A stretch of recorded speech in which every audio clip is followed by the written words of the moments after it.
Hello everyone, welcome to my channel. So today we'll start with a new chapter, that is chapter number 10, reaching the age of adolescence.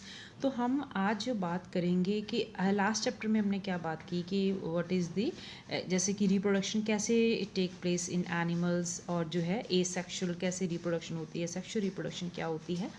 आज हम पढ़ेंगे कि reach the age of adolescence. Adolescence सबसे पहले क्या होती है। Adolescence वो पीरियड ऑफ ट्रांजिशन होता है फ्रॉम चाइल्डहुड टू अडल्टहुड। जब आप बचपन से जो है एक एडल्ट बन जाते हैं, एक बच्चे से एडल्ट बन जाते हैं, उस स्टेज को हम बोलते हैं अडोलेसेंस। जैसे छोटा सा बेबी होता है, 1 दिन का, 2 दिन का, फिर 1 महीने का, 2 महीने का, तो वो बच्चा एकदम से रिप्रोड्यूस तो नहीं करने लगता। ठीक है, इट टेक सम टाइम, उसकी बॉडी में बहुत सारी चेंजेस आती हैं। ठीक है, तो जैसे जैसे बच्चा बड़ा होता जाता है, जब बच्चा चाइल्डहुड टू अडल्टहुड में पैर रखने लगता है, उस स्टेज को हम बोलते हैं अडोलेसेंस। आई होप आपको ये मतलब क्लियर हो गया होगा, what do you mean by age of adolescence. जब बचपन को हम बाय करके जवानी की तरफ आ जाते हैं, that age is called adolescence. So let's start with the chapter. In the previous chapter you have learned how animals reproduce. तो हमने लास्ट चैप्टर में पढ़ा कि एनिमल कैसे रिप्रोड्यूस करते हैं, हाइड्रा कैसे रिप्रोड्यूस करता है, अमीबा कैसे रिप्रोड्यूस करता है, फिश फ्रॉग कैसे करते हैं, और ह्यूमंस कैसे करते हैं। It is only after growing up to a certain age that human beings and many other animals can reproduce. जैसे कि अब जो है अभी एक सर्टन एज होती है। अब जब तक आप प्रॉपर ग्रो अप नहीं करोगे, या हम जो ग्रो अप नहीं करेंगे, तब तक हम रिप्रोड्यूस नहीं कर सकते हैं। अब हम बोलें कि अगर 1 महीने का बच्चा रिप्रोड्यूस कर दे, नहीं, it is not possible, because it has not grown up to certain age. Right, अगर हम बोलें कि 1 साल का बच्चा जो है रिप्रोड्यूस कर दे, it is not possible, because it has not reached up to certain age. Right, so एक एज होती है जहाँ पे जो है एनिमल्स या ह्यूमंस जो है रिप्रोड्यूस कर सकते हैं। Why can human reproduce only after a certain age. तो हम जो ह्यूमंस हैं, सिर्फ एक सर्टन एज के बाद ही क्यों रिप्रोड्यूस कर सकते हैं।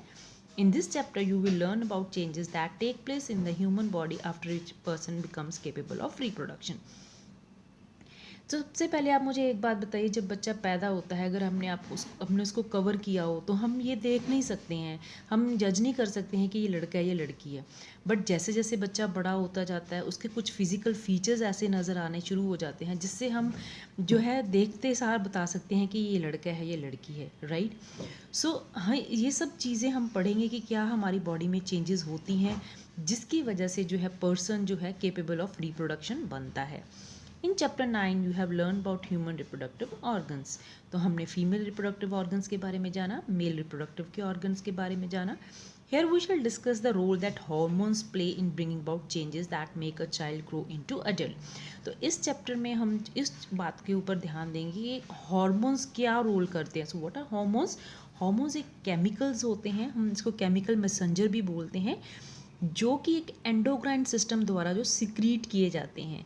एंडोक्राइन सिस्टम में आप पढ़ोगे बहुत सारे ग्लैंड होते हैं जो एक पर्टिकुलर केमिकल सब्सटेंस रिलीज करते हैं। सच ए केमिकल सब्सटेंस जिसको हम हार्मोन बोलते हैं, जिसको हम केमिकल मैसेंजर भी बोलते हैं, उनकी वजह से after certain period of time ये हार्मोन हमारी बॉडी में रिलीज़ होने शुरू हो जाते हैं, जिसकी वजह से हमारी बॉडी में आपको जो है बहुत सारी चेंजेस देखने को मिलती हैं। Now let's start with the adolescence and puberty. Adolescence and puberty क्या होता है, ये सब अब हम जानेंगे। Bujo was celebrating his 12th birthday after his friend left Bujo and Paheli began chatting with their parents. Paheli studies in all-girls school. She started laughing. She remarked that many of Bujo's school friends whom she met after a year had suddenly shot up in height. आप देखोगे mostly जो है 9-10 year के बाद जो आप suddenly बच्चों में ग्रोथ देखते हैं। आपने भी देखा होगा, ये फील किया होगा, खुद महसूस किया होगा, जब 8-9 क्लास में पहुंची तो आपकी हाइट एकदम से बढ़ गई। ठीक है, एकदम से लड़कों को मूछें आ गई, दाढ़ी आ गई, और लड़कियों में भी कई कैरेक्टरिस्टिक ऐसे आ गए जो बचपन में उनको कभी दिखते भी नहीं थे। Some of them were looking very funny with the hair line above the lips. जैसे कुछ के जो है लिप्स के ऊपर उसने देखा, लड़कियों ने देखा कि हाँ, के बाल आए हुए थे, जिसकी वजह से वो लोग फ़नी लग रहे थे। Her mother explain that the boys had grown up. तो उसकी मदर उसको एक्सप्लेन करती है कि अब जो बच्चे हैं वो बड़े हो गए हैं। Growth begins from the day one is born. Growth कब बिगिन होती है? ग्रोथ ऐसे तो नहीं कि 1 साल बाद शुरू होगी। ग्रोथ जब आप पैदा हो जाते हो उस दिन से ही शुरू हो जाती है। सो हेयर व MCQ कैन बी स्टार्ट और ट्रू फॉल्स और फिलअप कैन बी आस्क कि growth begins from the day one और 1 ईयर और 1 मंथ। तो आपको ये बिल्कुल चीज़ आप अपने दिमाग में बिठा ली कि जब हम पैदा हो गए हैं ग्रोथ होनी ही होनी है from the day 1। But upon crossing the age of 10 or 11, there is sudden spurt in growth which becomes noticeable. तो ऐसे होता है कि जैसे बच्चा होता है उसके दांत नहीं होते हैं, वो बैठ भी नहीं सकता, धीरे धीरे वो उठकर बैठना शुरू हो जाता है, धीरे धीरे चलना शुरू हो जाता है। लेकिन 10 से 11 साल की एज में एकदम से स्पर्ट आता है। स्पर्ट मीन्स बड़ा रैपिडली एकदम से आप उसको बॉडी में चेंजेस देखोगे जो कि हमें नोटिसेबल होती हैं। कोई भी पर्सन है बाहर से जो है नोटिस कर सकता है उनको। The changes taking place in the body are part of growing up. ये जो चेंजेस टेक प्लेस हो रही हैं कौन सी, जैसे मूंछों का आना, अंडरआर्म्स में बाल आना, ठीक है, जैसे कि पिंपल्स आने, तो ये सब नोटिसेबल होती हैं। तो ये जो है एक पार्ट ऑफ ग्रोइंग अप का फिनोमिनन होता है। They indicate that you are no longer a child but on the way to becoming an adult. तो बचपन से जो है अब आप जवानी की तरफ जा रहे हैं तो इसमें जो है कुछ चेंजेस आती हैं जो कि बहुत ही नॉर्मल होती हैं। I wonder how long this period mark by changes in the body will last. तो अब ये जो है बूझो सोच रहा है कि कितनी देर तक ये चलेंगी, ये आपकी लाइफ तक चलती हैं। Now, it's a strange period of life when you are neither a child nor an adult. I wonder whether this period between childhood and adulthood had a special name. तो अब जो है पहेली ये भी सोच रही है कि ये मुझे बड़ा अजीब सा पीरियड लगता है, ना तो आप जवान कहलाते हो ना ही बच्चे कहलाते हो। तो ये किसके बीच में पीरियड है? जवान जैसे एक जो हम कह सकते हैं कि अडल्ट और चाइल्डहुड के बीच का पीरियड है। तो ऐसे पीरियड को हम क्या नाम देते हैं? Adolescence, right. So growing up is a natural process.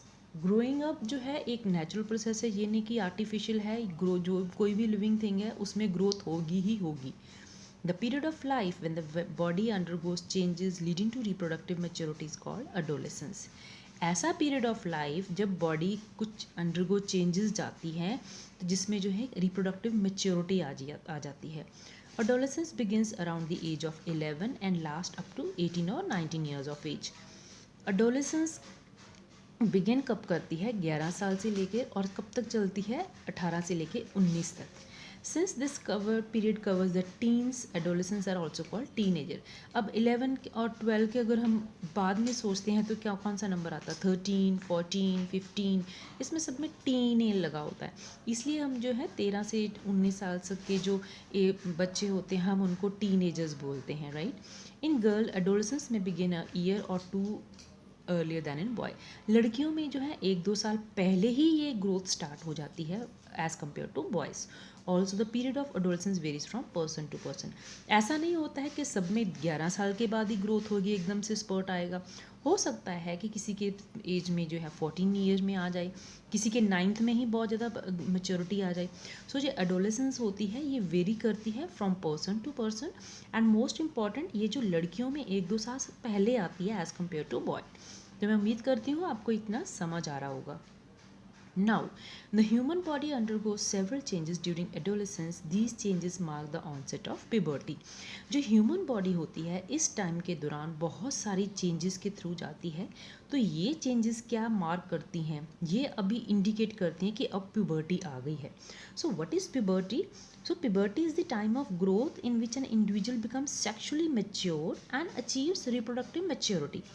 इस टाइम जो है लड़का या लड़की सेक्सुअली मैच्योर हो जाते हैं और वो जो है एक जन्म देने के मैच्योरिटी तक पहुंच जाते हैं। The most important change which marks puberty is that boys and girls become capable of reproduction. This is very very important. जो सबसे इम्पॉर्टेंट प्यूबर्टी का चेंज आता है कि जो लड़की और लड़का है वो केपेबल हो जाते हैं रिप्रोडक्शन के। Puberty ends when N adolescence reaches reproductive maturity.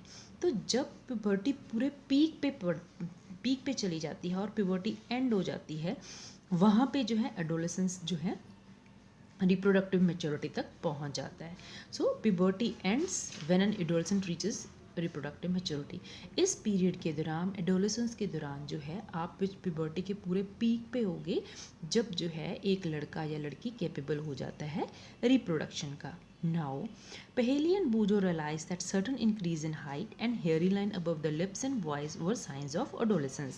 They wanted to know more about other changes at puberty.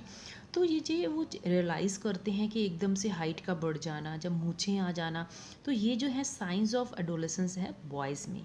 लेकिन वो जो है कुछ और चेंजेस के बारे में भी जानना चाहते हैं तो इसी चैप्टर को हम कंटिन्यू करेंगे in the next video. Till then you stay tune. Thank you so much for watching.